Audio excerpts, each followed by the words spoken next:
नमस्कार दोस्तों, स्वागत है आपका हमारे YouTube चैनल जीके ट्रैकर पे। देखिए फ्रेंड, आज के वीडियो में हम बात करेंगे जो हमने एग्ज़ाम से पहले एक सीरीज़ शुरू करी थी, उत्तराखंड एग्ज़ाम स्पेशल सीरीज़, जिसमें हम उत्तराखंड के ऐसे क्वेश्चंस को यहाँ पे कवर कर रहे थे जिनके एग्ज़ाम में आने के चांसेस काफ़ी ज़्यादा थे, जो आपके काफ़ी इंपॉर्टेंट क्वेश्चंस हैं, प्रीवियस ईयर पर बेस्ड क्वेश्चन है, सिंपल क्वेश्चंस को डीप में हम यहाँ पे कवर कर रहे थे। उसी सीरीज़ को आगे कंटिन्यू करेंगे और कोशिश करेंगे हर हफ्ते 1 से 2 क्लासेस हम एग्ज़ाम स्पेशल क्लासेस कर सकें। इस सीरीज़ के अंदर आपको केवल सिलेक्टेड क्वेश्चन देखने को मिलेंगे। जैसे हमने जीके की टॉप 100 वाली 2 क्लासेस कवर करे थे, 2 मास्टर वीडियोस कवर किए थे, ये उत्तराखंड का वही वाला वर्जन होगा। इसमें आपको जो सिंपल वाले क्वेश्चन है, जो आसान क्वेश्चन है, वो डीप में मिलेंगे। उनको अलग तरीके से, जिस हिसाब से नए पैटर्न में पूछे जाते हैं कंफ्यूजन क्रिएट करके, वैसे आपको देखने को मिलेंगे। साथ में नए क्वेश्चन, इंपॉर्टेंट क्वेश्चन भी आपको मिलेंगे। बद्रीदत्त पांडे जी की पुस्तक से भी इसमें आपको सवाल मिलेंगे जो इंपॉर्टेंट क्वेश्चंस हैं, सिलेक्टेड क्वेश्चंस हैं। बीएस नेगी जी की पुस्तक से भी मिलेंगे। साथ में यशवंत सिंह कटौच जी की पुस्तक भी हम इसके अंदर कवर करेंगे इंपॉर्टेंट क्वेश्चन के साथ। जो हमारी बुकवाइज वाली सीरीज चल रही है वो वैसे ही कंटिन्यू चलती रहेगी। उनमें भी इजी क्वेश्चंस को हटाकर, सिंपल क्वेश्चन को हटाकर, जो मोस्ट इंपॉर्टेंट क्वेश्चंस हैं उनका रिवीजन भी हम इस सीरीज के माध्यम से करेंगे। तो एग्जाम स्पेशल ये हमारी सीरीज यहाँ पे चलेगी। 5 क्लासेस इसकी हम कवर कर चुके हैं, जिनको आप प्लेलिस्ट में जाके देख सकते हैं अगर आपने उनको नहीं देखा है। तो चलिए दोस्तों, आज की वीडियो को शुरू करते हैं। आज का हमारा पहला सवाल है, राज्य का वह लोकगीत जिसमें अप्रत्यक्ष रूप से धर्म, कर्म, काम, मोक्ष की भावना विदित रहती है, कौन सा है? तो एक लोकगीत है हमारा, इसको लेकर बहुत बार पेपर में सवाल आए हैं। इस बार वाले एग्जाम में भी आया था कि गुजरात के गरबा और असम के बिहू के समान वाला नृत्य, तो वो है हमारा चौफला नृत्य। और ये उत्तराखंड का ऐसा लोकगीत है जिसमें अप्रत्यक्ष रूप से धर्म, कर्म, काम, मोक्ष, ये चारों के चारों जो भाव हैं ये इसमें निहित रहते हैं। ऑप्शन बी सही आंसर हो जाएगा। इस नृत्य को लेकर 2-3 बातें और याद करनी है। जो चौफला नृत्य गीत है ये नृत्य प्रधान गीत है, ठीक है। दूसरी बात, इस नृत्य को पार्वती जी ने शिव जी को प्रसन्न करने हेतु किया था, ठीक है। तीसरी बात, इस नृत्य में वाद्य यंत्रों का प्रयोग नहीं किया जाता है, इसमें तालियों का इस्तेमाल किया जाता है। चौथी, इसके अंदर जो पुरुष नृतक होते हैं उनको चौफुला कहा जाता है और जो स्त्री नर्तकी होती है उनको चौफुलो कहा जाता है। इसकी कुछ अन्य शैलियाँ भी हैं जो पूछी जाती हैं, जैसे लालूड़ी हो गया, इसके अलावा खड़ा हो गया, मयूर हो गया।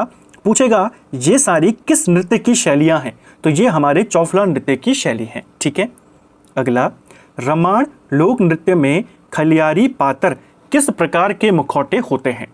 तो देखिए, जो रमाण नृत्य है, रमाण नृत्य एक यूनेस्को की विश्व विरासत सूची में इसको शामिल किया गया है। 2009 में इसको शामिल किया गया था, अमूर्त सांस्कृतिक धरोहर की सूची में ये शामिल है।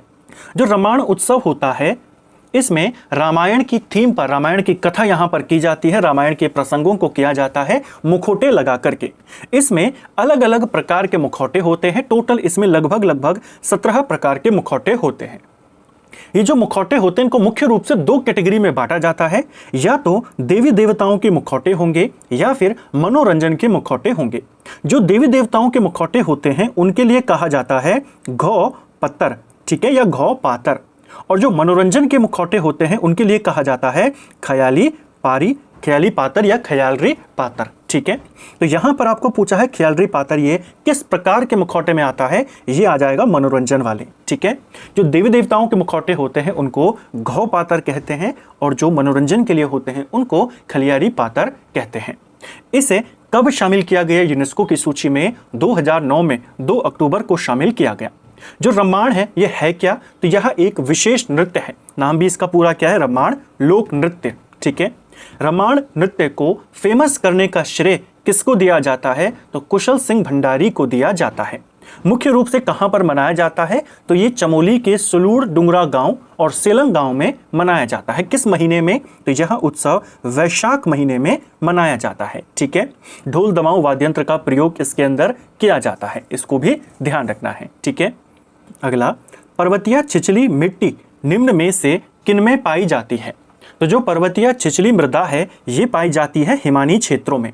ग्लेशियर्स वाले जो इलाके होते हैं, ठंडे इलाके जो होते हैं, बर्फीले इलाके, वहां पर हमें किस प्रकार की मृदा देखने को मिलेगी? पर्वतीय छिछली मृदा आपको उन इलाकों में देखने को मिलेगी। यानी ऐसे इलाके जो ज्यादा ऊंचाई पर भी नहीं है, यानी वहां पर केवल ऐसा नहीं है कि बर्फ ही बर्फ है, हाँ ऊंचाई वाले इलाके हैं, ठंडे वाले इलाके, हिमानी क्षेत्र है, ठंडे क्षेत्र है, ऐसे क्षेत्र जहां पर वर्षा कम होती है, वहां पर आपको कैसी मिट्टी मिलेगी? पर्वतीय छिछली मृदा। ठीक है, क्वेश्चन बन भी जाता है कि जो पर्वतीय छिछली मृदा है ये किन क्षेत्रों में मिलती है? तो कम वर्षा वाले क्षेत्रों में मिलती है, उच्च पहाड़ी इलाकों में। ठीक है, निम्न में से किसका प्राचीन नाम मड़ था?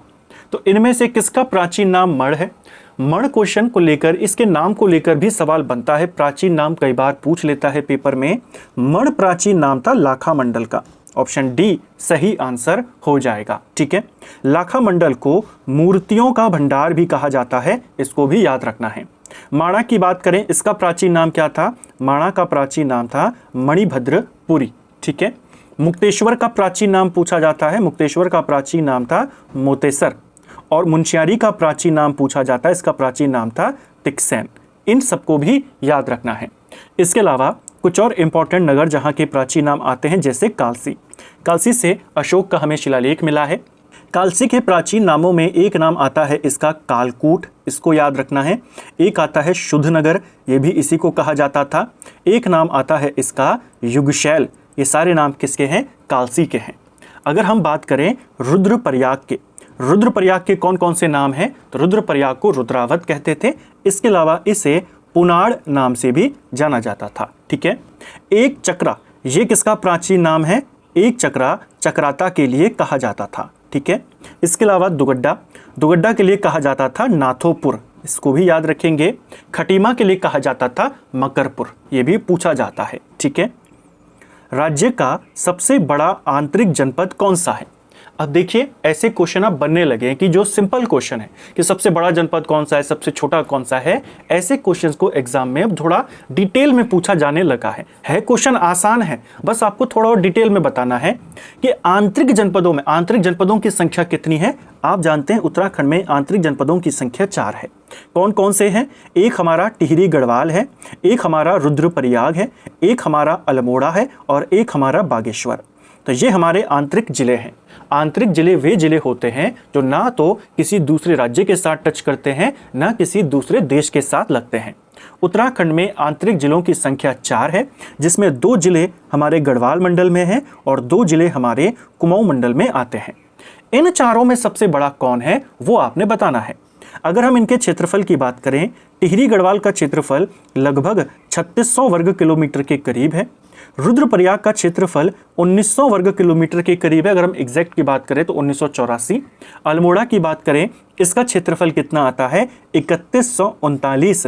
और बागेश्वर छोटा जनपद है, 2246। तो आंतरिक जनपदों में सबसे बड़ा जनपद कौन सा है? टिहरी गढ़वाल।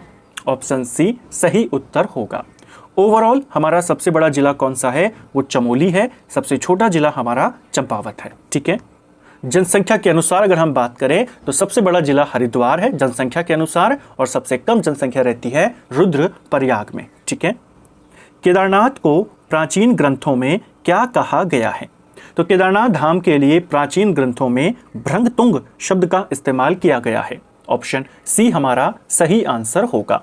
केदारनाथ मंदिर के नजदीक ही भृंगतुंग शिखर है, भृंगपंथ शिखर है वहां पे। उन्हीं के नाम पर इस मंदिर को, केदारनाथ धाम को भृंगतुंग मंदिर या महापंत नाम से भी जाना जाता है। ठीक है, किस शैली में यह मंदिर बना हुआ है? तो कत्यूरी शैली में बना हुआ है। क्वेश्चन आता है केदारनाथ मंदिर किस शैली का बना हुआ है? कत्यूरी शैली का बना है।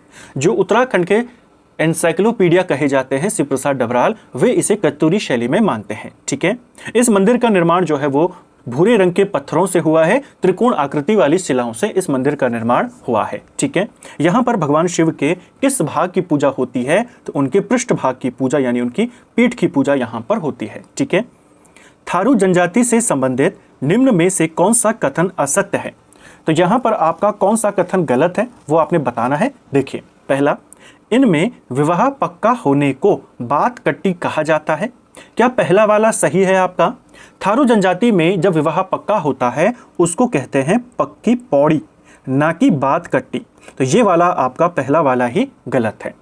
बात कट्टी किसके लिए कहा जाता है? बात कट्टी कहा जाता है जब विवाह की तिथि निश्चित कर ली जाती है, उसको कहते हैं बात कट्टी। जब विवाह पक्का होता है उसे पक्की पौड़ी के नाम से जाना जाता है। तो पहला गलत है। विवाह की मध्यस्थता कराने वाला व्यक्ति मजपतिया कहलाता है, ये बिल्कुल सही आपका होगा। सगाई के लिए अपना पराया कहते हैं, ये भी आपका सही है। थारू जनजाति में जो सगाई की रस्म होती है इसे अपना पराया कहा जाता है। इसके अलावा थारू जनजाति में एक और प्रथा चलती है शादी से पहले की, जिसे कहते हैं दिखनौरी प्रथा। ये क्वेश्चन आया है पेपर में, दिखनौरी प्रथा का संबंध किस जनजाति से है? थारू जनजाति से। ठीक है। इसके अलावा इनमें विवाह के बाद एक और रस्म होती है जिसे चाला कहते हैं। तो सवाल आता है चाला रस्म का प्रचलन किस जनजाति में है? थारू जनजाति में। ठीक है। जिसके माध्यम से इसके बाद जो चाला रस्म होती है, लड़की स्थायी रूप से अपने पति के घर चली जाती है। ठीक है। विधवा विवाह पर दिया जाने वाला भोज लट भरवा कहलाता है, ये भी सही है। थारू जनजाति में विधवा विवाह यहाँ पे चलता है, प्रचलित है। उस अवसर पे जो भोज दिया जाता है उसे लट भरवा भोज कहते हैं। क्वेश्चन आ जाएगा ये वाला भोज कब दिया जाता है? तो विधवा विवाह के अवसर पे। ये वाला भी सही है, केवल पहला वाला आपका गलत यहाँ पे होगा। ठीक है। भाद्र मास में 10 से 11 दिन चलने वाला दीपावली की तरह मनाया जाने वाला सेलकू उत्सव कहाँ पर मनाया जाता है? तो सेलकू उत्सव के बारे में बात कर रहा है। एक्स्ट्रा फैक्ट आपको क्वेश्चन में ही मिल गए कि ये दीपावली की तरह मनाया जाता है और भाद्र माह में 10 से 11 दिन ये चलता है। ठीक है। ये उत्सव उत्तरकाशी की हर्सिल घाटी में मनाया जाता है। ऑप्शन ए हमारा सही आंसर हो जाएगा। हर्सिल में सितंबर माह में मनाया जाता है सेलकू उत्सव। ठीक है। उत्तरकाशी के अंदर, उत्तरकाशी में नागराज देवता मेला ये भी लगता है। उत्तरकाशी में धनुष बाण के लिए एक प्रसिद्ध मेला है जिसका नाम है बिस्सू मेला, ये भी लगता है। धनुष बाण युद्ध के लिए काफ़ी फेमस है, जौनसार क्षेत्र में भी लगता है और उत्तरकाशी के रवाई जौनपुर वाले इलाके में भी लगता है। स्थानीय नाम इसका क्या है? स्थानीय नाम है इसका ठोटा खेलना। ठीक है। अगला, सूची को सूची 2 से सम्मिलित करना है। एक तरफ कुछ विशेष मूर्तियां हैं, वे मूर्तियां कहां से प्राप्त हुई हैं वो आपने बताना है। उत्तराखंड में हमें ऐतिहासिक मूर्ति शिल्प के साक्ष्य मिले हैं। ऐसी ऐसी मूर्तियां हमें मिली हैं जिनकी कई सारी विशेषताएं हैं। ऐसी मूर्तियां कहां कहां से मिली हैं वो आपने बताना है। जैसे भगवान विष्णु के वामन अवतार की मूर्ति, तो वामन अवतार की मूर्ति भगवान विष्णु की जो प्रतिमा है हमें कहां से मिली है? काशीपुर से मिली है। पहले का हो जाएगा 1। ठीक है। भगवान विष्णु की शेष शयन मूर्ति ये कहां से मिली है? ये द्वाराहाट और बैजनाथ से मिली है। दूसरे का हो जाएगा 3। भगवान विष्णु की खड़ी प्रतिमा ये कहां से मिली है? ये मिली है देवलगढ़ से, यानी चौथे का हो जाएगा 4। और ब्रह्मा की मूर्ति ये कहां से मिली है? उत्तराखंड में ब्रह्मदेव की मूर्तियां जो हमें मिली है, ब्रह्मा की जो मूर्तियां मिली हैं ये द्वाराहाट और रतनदेव मंदिर से मिली हैं, यानी कि तीसरे का हो जाएगा 2। तो 1, 3, 2, 4 हमारा आंसर है, जो कि ऑप्शन बी में आपको मिलेगा। भगवान शिव की भी हमें अलग अलग मूर्तियां मिली हैं, विशेष मूर्तियां मिली हैं, प्राचीन मूर्तियां मिली हैं। जैसे नृत्य करते हुए शिव जी की मूर्ति कहां से मिली है? तो वो मिली है जागेश्वर से। जागेश्वर में जो नटराज मंदिर है वहां से। वज्रासन मुद्रा में कहां से मिली है? तो वो केदारनाथ धाम के द्वार पट्टिका पर मिली है। वीर्यासन मुद्रा में कहां से मिली है? बैजनाथ से मिली है। शिवजी की संहारक मूर्ति ये कहां से मिली है? ये लाखा मंडल से मिली है। ठीक है। गणेश जी की भी मिली है। जैसे गणेश जी की एक विशिष्ट मूर्ति हमें मिली थी जिसमें दक्षिण का प्रभाव देखने को मिल रहा था। उसमें गणेश जी मोर की पीठ के ऊपर सवार हैं, जबकि गणेश जी का वाहन क्या है? मूषक होता है। उस मूर्ति में वो मोर की पीठ पर सवार हैं, दोनों ओर उनके 2-2 मोर हैं। मूर्ति के 4 हाथ और 6 सिर वहां पे दिखाए गए हैं। तो सवाल आता है मोर की पीठ पर बैठे गणेश जी की प्रतिमा कहां से मिली है? आप कहेंगे लाखा मंडल। इसके अलावा गणेश जी की ऐसी प्रतिमा जिस पर दक्षिण भारत का प्रभाव देखने को मिलता है कहां से मिली है? लाखा मंडल। ठीक है। इसके अलावा माँ दुर्गा की भी प्रतिमाएं मिली हैं। उनकी सिंह वाहिनी मूर्ति यानी शेर पर बैठी हुई उनकी प्रतिमा जागेश्वर कालीमठ से मिली है। खड़ी मूर्ति उनकी बैजनाथ से मिली है। ठीक है। जनगणना 2011 के अनुसार उत्तराखंड के पर्वतीय और मैदानी क्षेत्र का जनसंख्या प्रतिशत क्या होगा? तो 2011 के अनुसार उत्तराखंड में पर्वतीय और मैदानी क्षेत्र की जनसंख्या आपने बतानी है। कई बार आपसे वो पर्वतीय और मैदानी इलाके का परसेंटेज पूछ लेता है कि लगभग 86% हमारा पर्वतीय है और 14% या 13.9% करीब हमारा क्या है, मैदानी इलाका है। यहाँ पर उसी का जनसंख्या में पूछा है। तो 2011 के अनुसार हमारे पर्वतीय इलाकों में जो लगभग 86% के करीब है, यहाँ पे लगभग 64.9% आबादी निवास करती है। बाकी की जो 35.10% आबादी है वो निवास करती है मैदानी इलाकों में, जबकि एरिया वाइज पर्वत हमारे यहाँ 86% है, मैदान लगभग 14% है। तो 86% एरिया में हमारी लगभग 65% आबादी है और 14% एरिया में लगभग 35% आबादी है। ठीक है। अगर जनसंख्या गढ़वाल और कुमाऊं के हिसाब से पूछी जाए, गढ़वाल मंडल में कितनी आबादी निवास करती है? गढ़वाल मंडल की आबादी लगभग 58% है और 42% के करीब ये कुमाऊं मंडल में निवास करते हैं। ठीक है। सही आंसर यहाँ पे क्या होगा? Option A. चंद वंश के निम्नलिखित किस राजा के समय शासन पर माणिकमल और उसके पुत्र पूर्णमल गैड़ा का नियंत्रण था? यानी गैड़ागर्दी किसके काल में सबसे ज्यादा अपने चरम पे थी? तो गैड़ागर्दी जो थी ये अजीत चंद के काल में सबसे ज्यादा अपने चरम पे थी। ऑप्शन सी हमारा सही आंसर हो जाएगा। कुमाऊं के अंदर एक राजा होते हैं, कुमाऊं में चंद वंश के राजा देवी चंद। देवी चंद ने 1720 से लेकर 1726 तक शासन किया था। एक पेपर में सवाल आया था कि चंद वंश का अवनति काल किसके काल से शुरू होता है? देवी चंद के काल से ही शुरू होता है। कुमाऊं का रंगीला बादशाह या कुमाऊं का मोहम्मद बिन तुगलक इनको कहा जाता है। ठीक है। कुमाऊं में विक्रमादित्य बनने की इनकी इच्छा थी, ये भी कहा जाता है। किसने कहा है? बदिदत्त पांडे ने कहा है। कुमाऊं के अंदर रोहिल्लाओं का जो सबसे बड़ा हमला हुआ था वो तो कल्याण चंद के काल में हुआ, लेकिन रोहिल्लाओं के आक्रमण की शुरुआत जो होती है वो देवी चंद के काल में ही हुई थी। देवी चंद के काल में जो माणिकमल थे और पूरामल था, दोनों के दोनों बाप बेटे, ये धीरे धीरे शक्तिशाली होना शुरू होते हैं। फिर ये दोनों के दोनों धोखे से देवी चंद की हत्या कर देते हैं। देवी चंद के बाद गद्दी पर आता है अजीत चंद, जो कि एक नाम मात्र का राजा था। वास्तविक शक्ति किसके हाथों में थी? माणिकमल और पूर्णमल। और इन्हीं के द्वारा वो जो शासन किया गया, वो जो काल था अजीत चंद का, वह गैड़ागर्दी के नाम से जानी जाती है। तो गैड़ागर्दी किसके समय में प्रचलित थी? अपने चरम पे थी अजीत चंद के काल में। 3 साल का इनका टाइम पीरियड था, जिसमें वास्तविक सत्ता किसके हाथ में थी? माणिकमल और पूर्णमल। ठीक है। बाद में ये दोनों बाप बेटे मिलकर अजीत चंद की भी हत्या करवा देते हैं। अगला, भारत की स्वतंत्रता तक ब्रिटिश गढ़वाल के अंतर्गत निम्न में से कौन से क्षेत्र आते थे?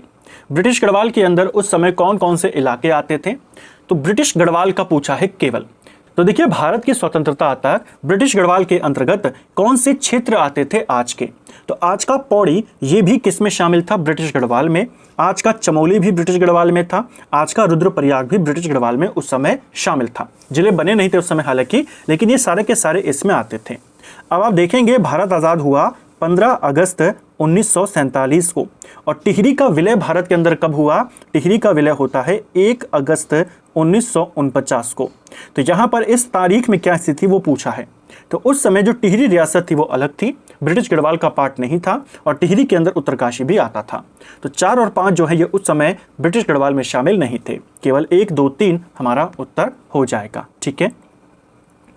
निम्नलिखित में से किस चौहान नरेश ने उत्तराखंड पर आक्रमण कर उत्तराखंड के दक्षिणी भाग पर अधिकार कर लिया था? तो इनमें से चौहान वंश कौन से थे, चौहान राजा कौन से थे जिन्होंने उत्तराखंड पर हमला किया और यहाँ के दक्षिणी भाग पर कब्जा कर लिया था? ये थे विग्रहराज। विग्रहराज चौहान इनका नाम था। इन्होंने उत्तराखंड के ऊपर हमला किया और उत्तराखंड के दक्षिणी भाग पर आक्रमण कर लिया था। धीरे धीरे उत्तराखंड पर तोमर राजाओं ने भी आक्रमण किया और इन्होंने पूर्वी उत्तराखंड के कुछ इलाके में एक अधिकार किया था। सर्वप्रथम किस चंद राजा ने जुमला, बजांग तथा थल राज्यों को पराजित कर उन्हें टैक्स देने के लिए मजबूर किया था? तो देखिए, इन वाले इलाकों को जीतना और उनको टैक्स देने के लिए मजबूर करना, ये काम किया था रतन चंद ने। ऑप्शन बी हमारा सही आंसर हो जाएगा। ठीक है। भारती चंद के काल में कहा जाता है कि इन इलाकों को जीता गया था। कुछ जगहों पर दिया है कि रतन चंद ने भारती चंद के बाद जब गद्दी को संभाला, डोटी में विद्रोह हुआ, उसको शांत किया और उसके बाद इन इलाकों को वो जीतने के लिए गए, इनको जीता। तीनों ने, इन तीनों जगहों के जो राजा थे उस समय, जुमला के अंदर जगन्नाथ भट्ट का शासन था, बजांग में खड़क सिंह मेहरा और थल के अंदर सूर सिंह मेहरा का शासन था। तीनों ने रतनचंद के साथ संधि कर ली और हर साल टैक्स देना स्वीकार कर दिया था। ठीक है, तो यहाँ पर आपने इसको याद रखना है। क्वेश्चन बनेगा कि इन इलाकों को जीता किसने, या फिर सबसे पहले इन इलाकों को टैक्स देने के लिए मजबूर किसने किया, रतनचंद। ठीक है, अगला, सरयू और रामगंगा नदियों के मध्य में स्थित गंगोली विजय निम्नलिखित किस चंद शासक ने की थी। तो देखिए, गंगोली को जीतने वाला कौन सा राजा था। एक क्वेश्चन आपने देखा है, गंगोली में उस समय मणकोटी राजाओं का शासन था। मणकोटी राजा यहाँ पे शासन कर रहे थे और मणकोटी राजा थे नारायण चंद। तो गंगोली के मणकोटी राजा नारायण चंद को हराने वाला राजा कौन था, यह था बालो कल्याण चंद। ऑप्शन डी सही आंसर हो जाएगा। अल्मोड़ा के अंदर लाल मंडी किले का निर्माण भी बालो कल्याण चंद करवाता है।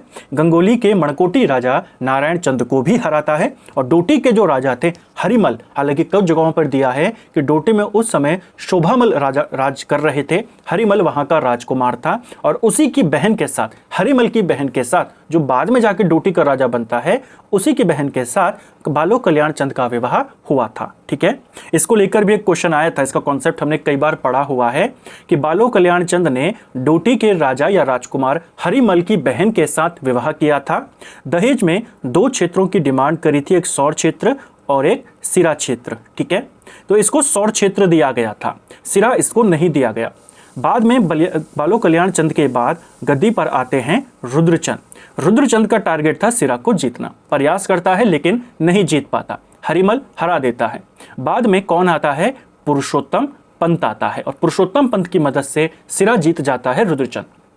यही तो सवाल था कि किसकी वजह से सिरा राज्य को जीता था, पुरुषोत्तम पंत। ठीक है, उत्तराखंड में देश सेवा संगठन से संबंधित महिलाओं को, जिन्होंने स्वतंत्रता आंदोलन के समय रेलवे संपत्ति को क्षति पहुंचाई थी, कितने वर्षों की सजा हुई थी। तो देखिए, राज्य के अंदर उस समय एक संगठन बना, यहाँ पे देश सेवा संगठन कहा जाता है। 1942 के आसपास इसे बनाया गया था, देश सेवक संगठन इसको लिखा गया है। मालती देवी के नेतृत्व में यह संगठन बना था। इसके अंदर जो महिलाएं जुड़ी हुई थी उनमें मालती देवी, विद्या देवी, इनके अलावा कुंती देवी, सरस्वती देवी, भागीरथी देवी ये शामिल थी। इन्होंने भारतीय रेलवे को, समय जो नेशनल संपत्ति थी, इन सब ने स्वतंत्रता आंदोलन के दौरान रेलवे की संपत्ति को काफी नुकसान पहुंचाया, जिस वजह से इस संगठन से जुड़ी महिलाओं को 15-15 वर्षों की सजा होती है। ऑप्शन सी सही उत्तर होगा। निम्नलिखित में से सर्वप्रथम किस चंद राजा ने चंपावत स्थित बालेश्वर मंदिर का जीर्णोद्धार करवाया था। तो बालेश्वर मंदिर का जीर्णोद्धार ये करवाता है उद्योग चंद। ऑप्शन बी सही आंसर होगा। उद्योग चंद ने इस मंदिर का सबसे पहले जीर्णोद्धार करवाया, पुनर्निर्माण करवाया। हालांकि वो अपने जीवन काल में इस काम को पूरा नहीं कर पाया। उद्योग चंद के काम को बाद में विक्रम चंद, जो 1423 में राजा बनता है, वो पूरा करता है। उद्योग चंद को कुछ जगहों पर उद्यान चंद या ध्यान चंद भी लिखा गया है। ठीक है, इसको उद्यान चंद करना है यहाँ पे। निम्नलिखित में से कौन सा कथन गलत है, चलिए देखते हैं। पहला, कत्यूरी राजाओं की राजभाषा संस्कृत थी, क्या ये सही है। कत्यूरी राजाओं की जो राजभाषा थी वो संस्कृत थी और जो इनकी लोक भाषा थी वो इनकी पाली थी। यानी सामान्य बोलचाल की जो भाषा थी वो पाली थी। राजभाषा जिसमें आधिकारिक कार्यवाही सारी होती थी, सारे जो कागज बनते थे, सारी जो भी बातें होंगी, जो भी रिकॉर्ड होगा, पूरी राजकीय भाषा वो संस्कृत थी। ठीक है, आदि गुरु शंकराचार्य ने केदारनाथ में अपने शरीर का त्याग किया था, ये वाला कथन भी सही है। 820 ईस्वी में किया था, ईस्टगण का उस समय शासन था। बसंत देव ने जोशी मठ में नरसिंह मंदिर का निर्माण करवाया, ये भी सही है आपका।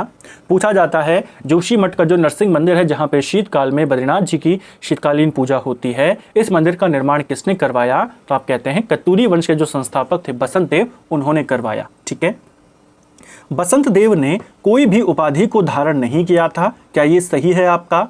ये वाला आपका गलत यहाँ पे होगा। बसंत देव जो था कत्यूरी वंश का पहला राजा था, कार्तिकेयपुर वंश का संस्थापक था और इनके द्वारा परम भट्टारिक महाराजा धीराज परमेश्वर की उपाधि को धारण किया गया था। बागेश्वर के समीप एक स्वर्णेश्वर नामक गांव इन्होंने दान में दिया था, इसको भी याद करना है। ठीक है, जोशी मठ का जो नरसिंह मंदिर है उसका निर्माण भी इन्होंने करवाया था। 1923 के चुनाव में स्वराज दल के निम्न में से कौन कौन से नेता कुमाऊं ब्रिटिश कमिश्नरी से विजय प्राप्त करी थी। कूट के माध्यम से सही उत्तर दें।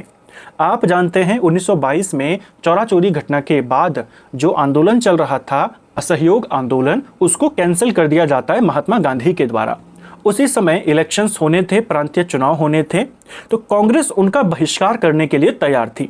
लेकिन कांग्रेस के भीतर कुछ लोग थे जो चुनाव में पार्टिसिपेट करना चाहते थे, चुनाव लड़ना चाहते थे। उन्हीं लोगों में दो लोग इंपॉर्टेंट थे, एक थे मोतीलाल नेहरू और एक थे चित्तरंजन दास।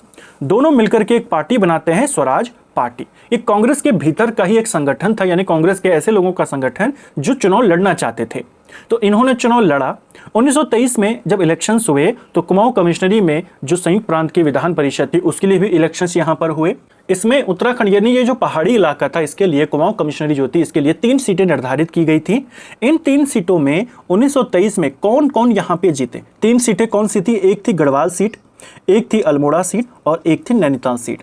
तो गढ़वाल से जीते थे बैरिस्टर मुकुंदी लाल, ठीक है। नैनीताल से जीते थे गोविंद बल्लभ पंत और अल्मोड़ा से जीते थे हरगोविंद पंत। तो ACD हमारा सही आंसर यहाँ पे होगा, जो कि ऑप्शन बी में आपको मिल जाएगा। ये था 1923 का रिजल्ट, जिसमें गढ़वाल से बैरिस्टर मुकुंदीलाल जीते, नैनीताल से बद्रीदास जोशी को हराकर गोविंद बल्लभ पंत जीते, अल्मोड़ा से हरगोविंद पंत जीते। इसके बाद 3 साल के बाद 1926 में दोबारा से इलेक्शन होते हैं।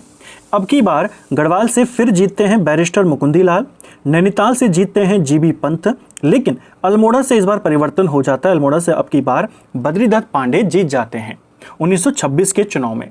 अब एक बात इंपॉर्टेंट यहाँ पर यह है, सवाल आता है जब साइमन कमीशन भारत आया तो उसका बहुत सारा विरोध हुआ। तो संयुक्त प्रांत की विधान परिषद जो उसकी काउंसिल थी वहाँ पर भी एक प्रस्ताव लाया गया, उसके बहिष्कार का प्रस्ताव। तो संयुक्त प्रांत के परिषद के अंदर, विधान परिषद के अंदर साइमन कमीशन के बहिष्कार का प्रस्ताव कौन लेकर आया था? तो बैरिस्टर मुकुंदी लाल। और उस प्रस्ताव का समर्थन किसने किया था? बद्रीदत्त पांडे। इनको भी आपने याद रखना है, ठीक है। पुराणों में किस ताल को इंद्र सरोवर कहा गया है?